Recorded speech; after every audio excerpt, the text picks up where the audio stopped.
welcome to the History Lord.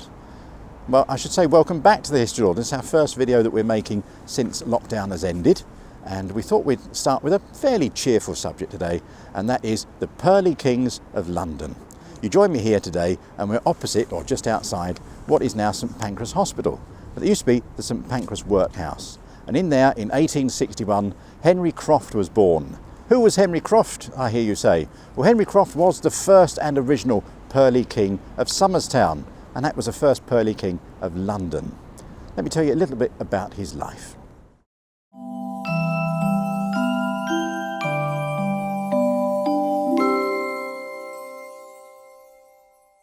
Welcome to London. Henry Croft was born on May the 24th, 1861, in the building behind me, which used to be the St Pancras Workhouse. When his father died, his father was a musician by the way, but when his father died when Henry was a young boy, he was put into an orphanage. In 1876, at the age of 15, he joined the St Pancras Vestry Council as a road sweeper, a position he held right up until the 1920s, even when it changed into St Pancras Metropolitan Borough. Croft started to wear his pearly suit to raise money for charity in the 1870s.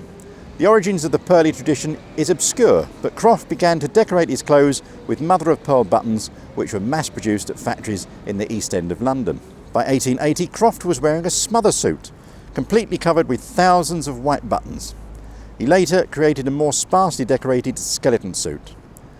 He sought to have made at least 7 suits to wear for himself, 2 of which were left in his will. He also made pearly clothes, suits, hats, belts and ties for lots of others. The suit would have drawn attention to Croft as he participated in charitable pageants and carnivals to raise money for local hospitals. It was an important source of funding before the National Health Service. Croft wore his pearly suit to raise funds for the London Temperance Hospital in the 1880s, but the first surviving reference to him in print is a source and a photograph accompanying a letter in the Strand magazine in February 1902, which describes Mr Croft as a Pearly King of Somerstown.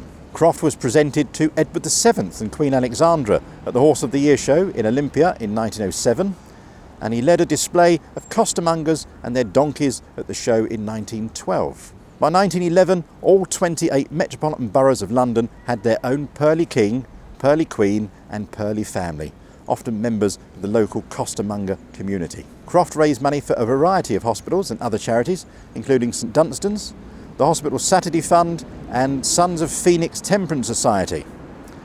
He received a medal from the Lord Mayor of London for raising £72 following the 1928 flood. He sought to have received around 2,000 medals and ribbons to recognise his fundraising efforts, which were estimated to total around about £4,000 to £5,000 in his lifetime. Sadly, Croft died from lung cancer on New Year's Day 1930 at St Pancras Workhouse, where he'd been born 68 years earlier.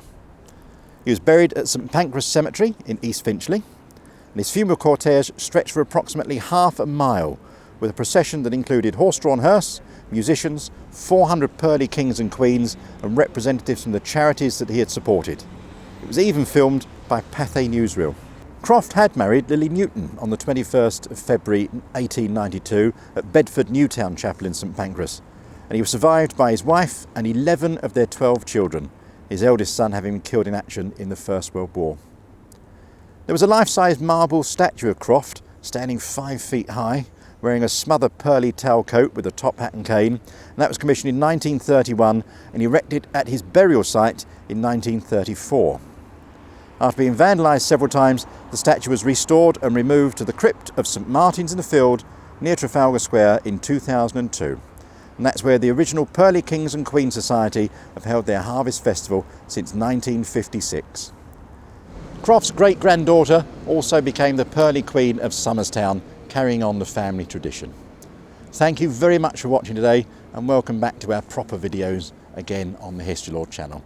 If you do enjoy these videos, then please do subscribe. And if you want to see when the videos are uploaded, there's a notification bell just down below.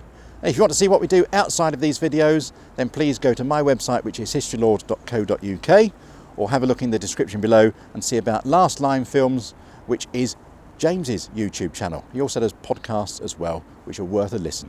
Thank you very much for watching and your subscriptions. Take care, and we'll see you very soon.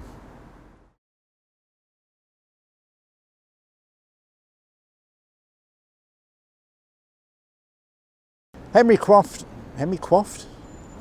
Croft? Who's a Croft? He was a crofter. There's one for the outtakes. Look at that, 3 minutes in, I've got an outtake already.